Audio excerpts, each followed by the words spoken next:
Yesu alipewa jina kuu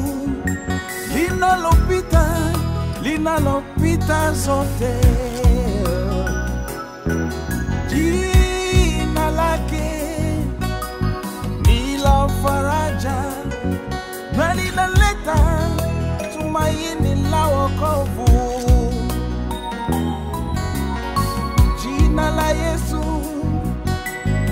ni la maana sana kwetu, yani Mungu pamoja nasi. Hakuna mwingine alipewa jina hilo kuu, Emmanuel.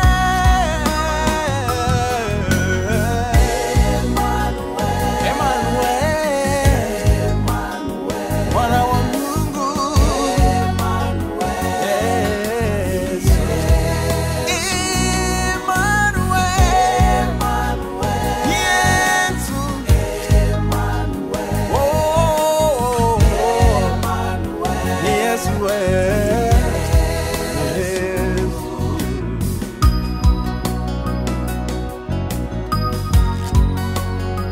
Emmanuel sio jina la kawaida.